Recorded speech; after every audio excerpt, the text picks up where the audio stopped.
Are you thinking of leaving corporate, but too afraid to make the move? Have you already escaped corporate, but are finding it hard to run your dream business? Are you wasting valuable time by attempting to figure challenges out on your own? We have created a podcast for corporate escapees running their own business. This is the Corporate Escapees Podcast by Build, Live, Give. We bring you first-hand experiences of guests going through many of the struggles you face each and every day as a corporate escapee. We get real with no corporate BS. And now, over to your host, Paul Higgins. Hello and welcome to Corporate Escapees, the podcast that takes you behind the scenes of people who are successfully running their own businesses, hearing their war stories and motivations from making the jump from their corporate gig. I'm your host, Paul Higgins, and our guest today is someone who was hugely successful in a Fortune 500 company. She actually got promoted 8 times in 7 years, but she realized the work hours, the travel, and the pay were not going to support her. She realized when she left that she needed to do 3 key things. So she got a coach, she got a VA, and she also did some advertising. And as they say, the rest is history. Kelly provides loads of wisdom in this jam-packed episode. So grab a pen and paper, and what I'll do now is hand you over to Kelly Roach from Kelly Roach International. Welcome, Kelly Roach from Kelly Roach International to the Corporate Escapee podcast brought to you by Build, Live, Give. So, Kelly, we're going to get to know a lot about you today, but why don't we just start with something your family or friends would know about you that our listeners wouldn't? Well, I would say if you are just learning about me for the first time, you probably know that maybe I was a Fortune 500 executive or that I'm a business coach now, but you may not know that I was a professional NFL cheerleader back in my earlier days and a competitive dancer. So that's kind of a fun thing that if you're just getting to know me, you wouldn't know. Great. And who for? The Philadelphia Eagles, who actually, as you know, or maybe you don't know, they were the Super Bowl champions last year, so that was pretty cool. Yeah, great. Did you get a chance to go and see it? We didn't go in person, but we had quite the little shindig over here. My husband and my daughter and I pulled out the old pom-poms, and we had the music going, and we had a great time together. It was really fun. It was really, really fun. Oh, fantastic. And like you said, you were very successful in Fortune 500, I think, 8 promotions in 7 years. So just take us a little bit to your story of what you were doing in corporate before you decided to leave. Sure, absolutely. Well, I started off doing sales at the entry level and very quickly moved from sales into sales management and team leadership. And as you said already, I scaled the ladder really, really quickly, kept moving up through the organization, and ultimately was managing 17 different locations. I had about a team of 100, and I was doing all of the business growth strategy, the tactical day-to-day management. I was responsible for driving profitable growth across, my whole organization. And, we were really, really successful. We broke, pretty much every record in the company's history. And, I love the work so much. I love doing business growth strategy. I love teaching. Most importantly, I love helping other people to succeed. And I love problem solving. But I didn't love the hours. I didn't love the travel. I didn't love the pay. It was kind of out of congruency with where I saw my life going at that point. And, my husband and I were like getting ready to get married, and we wanted to have a family. And so I just knew that in order to kind of bring together my vision for my life in a way that, was fulfilling and purposeful and meaningful, that I needed to take that next step to kind of create the career that I wanted instead of hoping that a job would provide that for me. Yeah. And Kelly, did that sort of, come overnight, or was it a more of a gradual process, that realization? I think it was a gradual process. I don't think I ever really woke up one day and was like, I want to be an entrepreneur. You know what I mean? Like some people have that entrepreneurial bug and they're like, I never want to work in a job and, all that. For me, it was much more almost like necessity than it was desire, if that makes sense. It just kind of came over time. I just realized like I can keep getting promoted and promoted and promoted, but I'm never going to get to the end goal staying on the path that I'm on. So I kind of needed to take that sharp right turn. Great. And when you finally handed in that resignation, what was, your key thoughts or maybe even fears at the time when you finally handed in the resignation? I think the thing always is, now you're almost like completely exposed, right? You're 100% dependent on you.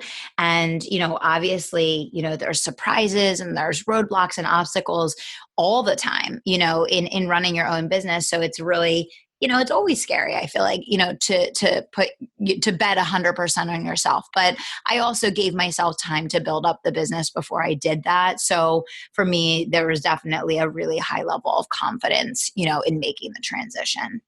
Great. And how did you go about building it up? I started off on the side, and I tell the story all the time. I worked before work, I worked after work, I worked on my lunch break. I would literally go out to my car and make sales calls on my lunch break, and so I just did the hustle and I grinded and I built it up on the side first while I was still working full time, and, got to the point that I was taking a profitable income. I was putting money in savings. I was taking care of all of our expenses. And then I made the transition, and I'm just a low risk kind of adverse, person. So that was, what felt good for me. But I think there's an important thing to be said there because, obviously we know that there's still an extremely high failure rate, in the small business world. And, I think one of the biggest misconceptions, especially now it's kind of been perpetuated with the internet, is how long it takes to make a business successful and profitable, and how long it'll take to get a business to the point that it's self-sustaining, where you have enough to invest in growing the business, but also it's making enough to, pay the bills, take an income, etc. And so I think it's really important for new or aspiring entrepreneurs or even early stage ones to just know, like, to be patient and allow yourself that time, because you're always going to make better decisions and smarter decisions if you're not financially scrambling or making decisions based out of panic or fear. Yeah, and what do you think is a reasonable time? I think that is 100% different based on the person. I really, really do. But I would say, in the vast majority of cases, you're going to need to have the ability to float the business for at least 2 years, meaning that you want to be able to put the majority of the revenue back into the business to grow it. Because if you start taking money out of the business right away when it's, a very small baby business, and that's your focus, is just to pull out as much as you can as early as you can. Well, yeah, you can do that, but you won't be reinvesting to scale and grow. So what you're doing is you're almost like stunning or capping the growth of your own business, because you're not putting enough into it to grow it up to the point to get to where you really want to be. And it's like, it's a line that you have to walk, right? The balance between what you're putting in for growth and what you're taking out for income. Yeah, and I always, certainly for me, it took me twice as long, and I probably earned half the revenue that I expected. And if I had my time again, I would have had a different conversation with my wife than the one I did have at the start when I first left. So I think, very wise words from you. And as far as help, what sort of help did you get as you made the transition and started to create your own business? Yeah. So one of the very first things that I did was sign up for coaching. So, for me, I knew right away that I wanted to do it the right way the first time. I wanted to cut through the years of confusion or question or indecision. And, even though my background was in business growth strategy and my strength was sales and marketing, it's different, obviously, in a corporate setting than it is when you're starting your own business. And I knew that. And so the very first and most important decision that I made was to get help. And then the second most important decision that I made was to get help. And that was to hire a VA, so that I could focus on, sales and marketing. And then they help focus on the back end. And then the third most important decision was getting, advertising. So getting a coach, hiring help, and getting advertising. And those three decisions, I think, were very, very critical in setting the company up for success and setting it up for a path for rapid growth. Yeah, I really like those three. And on the first one, how did you go about deciding who was the right coach for you? Just researching and following different people and, studying their material and consuming their content and, trying to find the person that I thought that, was the strongest in what I needed to learn at the time. Great. And on a VA perspective, did you go part-time, full-time straight away? How did you get into having a VA working for you? No, actually, the very first VA that I hired, I started off with 1 hour a week. Really? And I did, yep. And I tell that story all the time because it's so important though, because they loaded my blog, they sent out my email to my email list. They did all the techie and tactical stuff that I'm not good at. That would have been super time consuming for me. Like I was paying them 1 hour a week and it would have taken me 4, 5, 6. And when you're working a full-time job at the same time, 4, 5, 6 hours you can't afford to be wasting, especially in the beginning. You need to be using that time to be in front of your audience. So I always say, get help right away. And, it doesn't need to be this huge investment and it doesn't need to be this big commitment, but, you have to know what things are going to be barriers or roadblocks standing in the way of you doing what you really need to be doing to get clients and, make sure that you keep them off your plate. And, then from there, I quickly, moved into hiring, my first like full-time, internal person and all of that. But, it was definitely a series of stepping stones from, the 1 hour a week to a part-time contractor, to a full-time contractor, to an internal employee, to now, 6 internal employees. Fantastic. And, for someone listening right now that right on the borderline, they're thinking, everyone talks about VAs. I'm just not quite sure if one's right for me or not. Obviously, you're a huge supporter of it. What would you say to someone listening right now if they are on that borderline? Yeah, well, I think the most important thing to understand is, when starting a business, there's like 1,000 different jobs that need to get done, most of which you're going to be terrible at, right? Like no one person is going to be good at all the things that need to get done to run a business efficiently. So you have to constantly be evaluating your own strengths and being really honest with yourself and saying, okay, what is my area of strength and what needs to be my area of focus? And then you kind of need to put a fence around yourself and say, okay, everything outside of this fence, I need to be getting someone else to do. And so, it's not really a question of, do I need to hire a VA or not? It's really a question of, what do I need to hire someone to do so that I can focus on the things that are going to move the needle, generating revenue, bringing in clients, that kind of thing. Yeah, great. And what are you see some of the key activities to focus on for a business owner, especially in the first couple of years? Sure. So, creating content, right? Engaging with your audience. So things have changed a lot in the last couple of years, but now, my answer today would be different than it would be 3 years ago. And my answer today would be live streaming. Absolutely. That is probably the most important thing for a new business owner to be doing is live streaming consistently, building your audience, doing private messaging, creating content, going on podcasts, going on radio shows, just getting out there and being visible, because if no one knows about you and no one's heard of you and no one's seeing you, and that's going to equate to no one buying from you, right? Yes. Yeah, brilliant. And just on live streaming, which platforms do you prefer? I live stream on Facebook. I have a private group that I do a lot of my launches and challenges in. And so we make a lot of our sales from that. I do live streaming on my Facebook business page. I do it on my private group, and I live stream on Instagram. Instagram more so with my other company, with Give Her Courage, than with my coaching company. With my coaching company, I do more of my live streaming on Facebook. Great. And great segue into the next section, which is the build section. And when someone comes up to you and says, Kelly, what do you do as a coach, or what do you do in your business? How do you answer that? Yeah, so I help entrepreneurs make 6 and 7 figure leaps in their business quickly without compromising their quality of life. And the way that I do that is helping them to put systems in place for sales, marketing, and team so that they can leverage their time and scale their business. So it's really all about efficiency.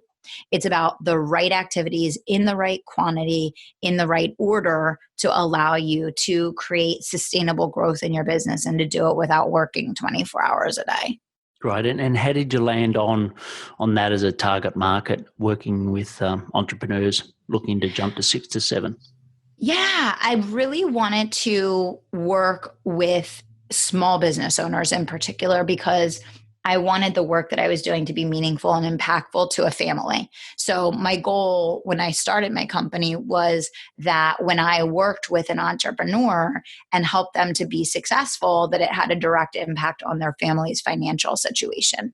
And that's really my motivator. I want to help people pay off their mortgage, buy a beach house, put their kids in private school, pay for gymnastics, buy their Christmas gifts cash, get out of debt, whatever the case. Like, that's what motivates me. And so that's how I picked that market. I want to work with people that are highly motivated to grow, that are hungry to learn, and that are invested and committed, to doing the work so that they can change the situation for their families.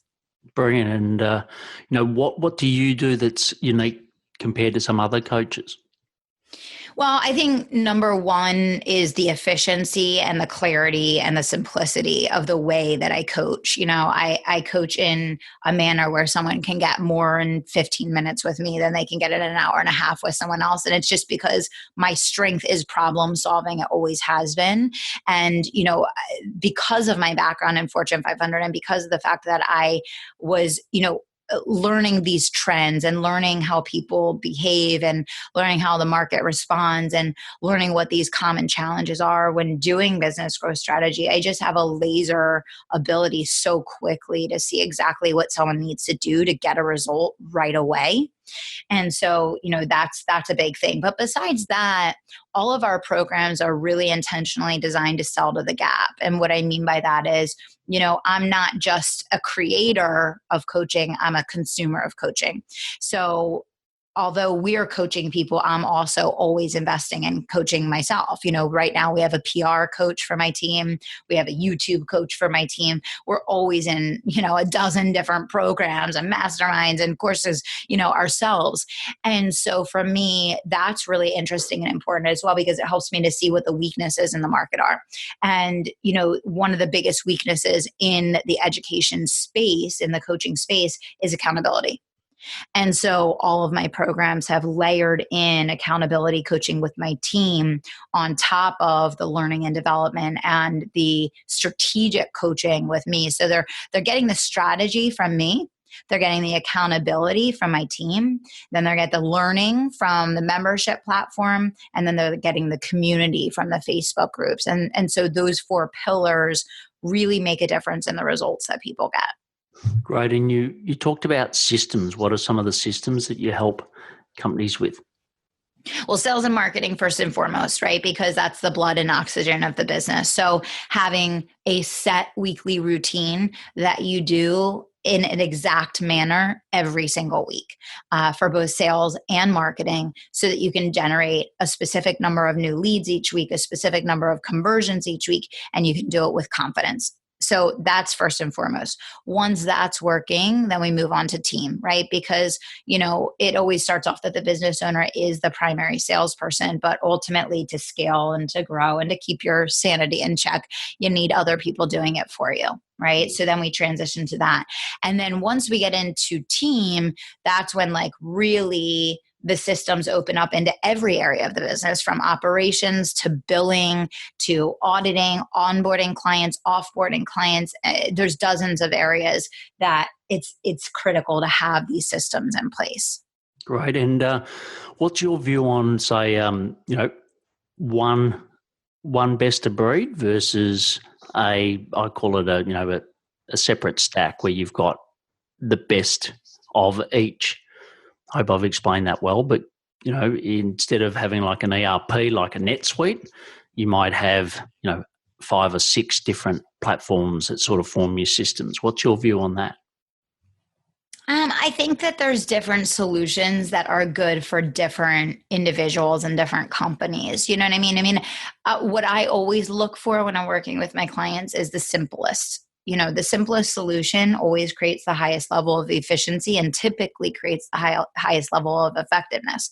In some instances, unfortunately, that's not possible, right? Sometimes there has to be a series of systems, but ideally, you want to keep it as simple as humanly possible because, again, simplicity creates efficiency, efficiency creates effectiveness. Yeah, great. And you talked about advertising earlier as one of the three key things that you did early. What are some of the things that you're doing in the advertising, or what are some of the key trends you're seeing in the advertising space at the moment for small businesses? Yeah, definitely. Well, despite all the changes with Facebook and all the noise, constantly about the algorithm changes, Facebook is still one of the best and, most robust platforms for advertising, especially in the small business space. So, I'm still seeing that as really the top mechanism for connecting quickly with a volume of people in your target market. So, that's huge. We're starting to play around a little bit more with Google AdWords now. And so we're doing some testing with that. We're doing some testing with LinkedIn ads, but nothing really that is giving Facebook a run for its money quite yet. So we'll see. Okay, great. And you talked about having 6 people. What are they all based within your office, or are they geographically dispersed? No, they're all remote. They're all remote. So, kind of one of the things for me is, I've always wanted to be able to be remote. My husband and I love to travel. We like to have the flexibility. I want to be able to work from anywhere. And so I never really wanted to have a quote unquote corporate office because I don't want to have to show up somewhere every single day. I want to have the flexibility myself of being an entrepreneur. So yeah, my team members are all remote. A lot of them are East Coast and within driving distance. So, we get together, at least every quarter. I do have some team members that are close enough that we get together once a week. So it kind of depends on the person. But yeah, they're remote. Brilliant. And what are some of the biggest challenges you face in growing your business at the moment? Yeah, I think it's always just, developing the team to take ownership of each area independently, and that's a time consuming process and it's a big investment. So, each time you make that investment to hire someone, there's also a learning curve and a big investment required from you to get them to the point where they're profitable and productive. And so I think it's constantly a process of investing and up leveling and always kind of peeking around the corner and seeing what's on the horizon and making strategic decisions that are going to set everybody up to succeed. And of course in the online space things are moving very, very quickly and they're changing very quickly, so it's just kind of important to have a laser focus on where you need to be and how you need to be showing up in the marketplace to effectively connect with your customer. Excellent. And before we go on to the next section, I'd like to mention our 20,000 a month quiz, which helps corporate escapees, just like Kelly, to assess fitness for growth. You answer questions on this cool little bot, and then we give you a personalized report. So all you need to do is go to buildlivegive.com and take the quiz today. So the next section is the live section, Kelly. So what are some of the daily habits that keeps you successful? Yeah, so definitely. I mean, I would say gratitude is really the centerpiece of success. And I think it's a super important part of keeping your mental game in check as an entrepreneur. Exercise, definitely. I work with a personal trainer a couple times a week to just, keep myself physically together. I try to walk when I can. I try to stand for calls when I can. So I think just staying active and putting a focus on your health and wellness is super critical. Drinking tons of water, being cognizant of the food that you put in your body as fuel, and not just, feeding yourself, but actually nourishing yourself so that you can be optimal and perform at a high level.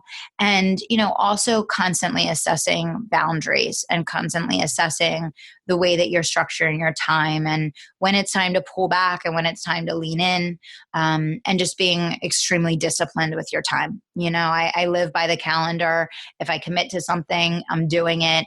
If it's not on the calendar, it's probably not happening. And I think just once it makes it to the calendar, committing and following through and really having the discipline to do what you say you're going to do when you're going to do it, because otherwise things pile up, and that's where the stress and overwhelm typically comes from. Great. And, I suppose like most of us, you had that sliding door moment where you decided that corporate wasn't for you and chasing your own business was. What are some of the things you've been able to do in your personal life now because you're running your own business that you may not have done in corporate? Everything. Taking Fridays off and just swimming at the pool with my husband and daughter, and, traveling. Like these last couple of years, I've been able to do a lot of travel where I'll do one day of business and then we'll take a week and we'll vacation together as a family.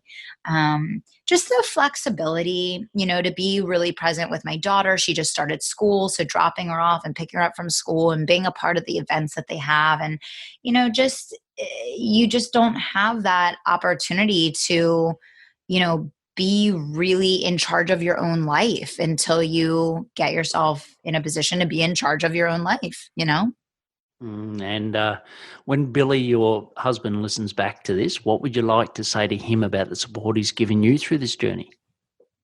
Well, he knows for sure that I could not have done any of this without him. I mean, he's definitely been my rock. He's been so supportive.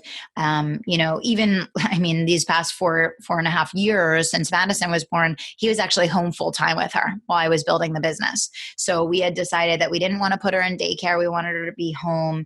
And so he took a step back and he has been home with her full time since she was born. So you really can't get more support than that, right? He's like super dad. He's amazing. And, I'm very thankful to have that in my life.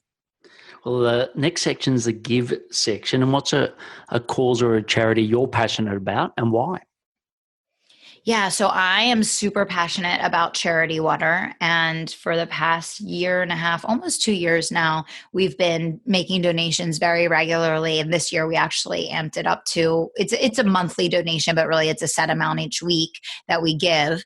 And we keep a tracker on our website. And I'm really passionate about charity water because when I started looking into it and researching it, I was just really floored by the fact that, given the level of technology and complexity and innovation that we have at our fingertips in today's world, I couldn't believe that there's still over 1 billion people on the planet that don't have clean drinking water, which to me is a basic, fundamental human need that every person on the planet deserves to enjoy.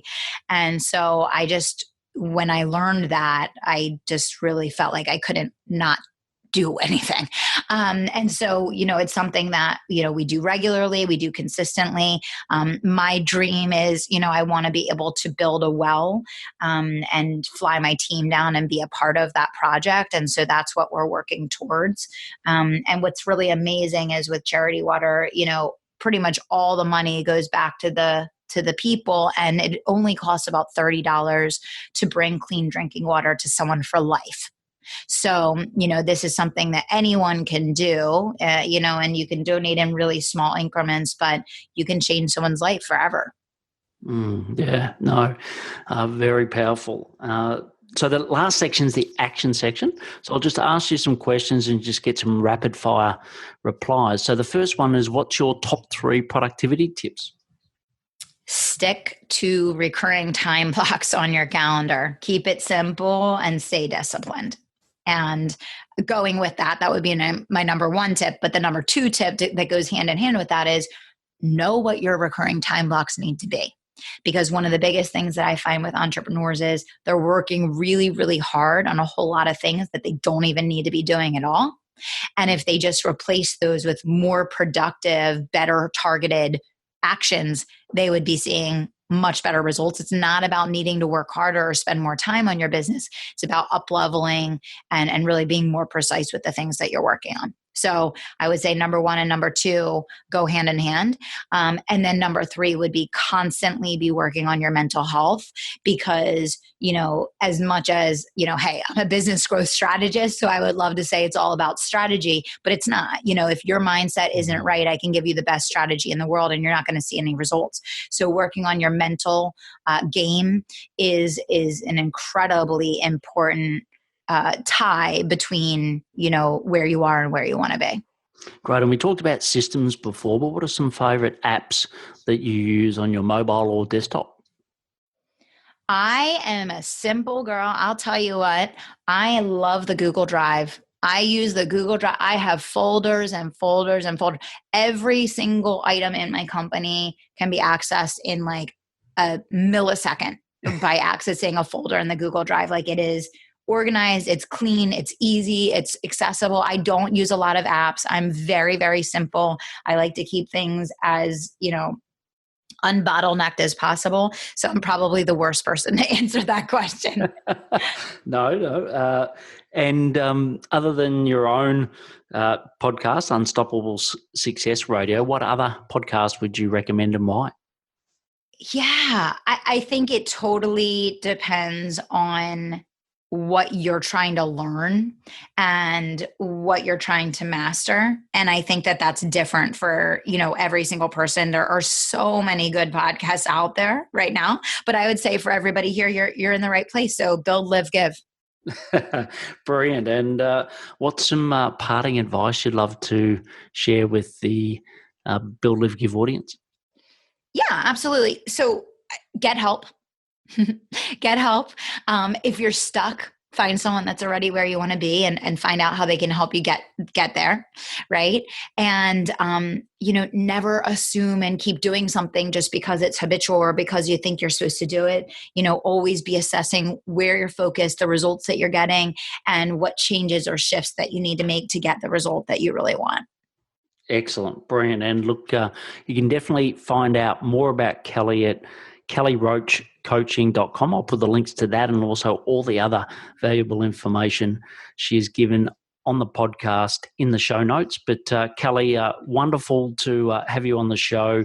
I think, you're a great example of someone that, really took that brave step, decided to take control of their destiny and live the life on their terms. And I think you're doing a wonderful job, not just living your life that way, but also helping others do the same thing. So it was great to have you on the show. Thank you so much for having me. It was a pleasure to be here. Cheers. Thanks, Kelly. Bye. Thank you. The three things that I got out of this episode is when you leave corporate, go and get yourself a coach, get a VA, and do some advertising to build your brand awareness.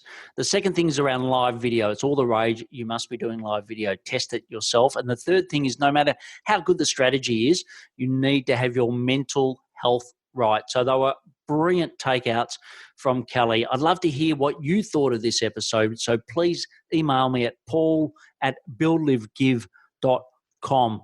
Also, if you know someone else that'd get huge benefit from listening to Kelly's podcast today, please share it with them. There's just one insight that they could get, which could make a significant difference to their business. Thank you for listening to the Corporate Escapees podcast, brought to you by the team at Build, Live, Give. If you found this podcast helpful, please share it with other corporate escapees. If you would like to join a community of like-minded peers, please visit www.buildlivegive.com. Until next time, thanks for listening and be brave.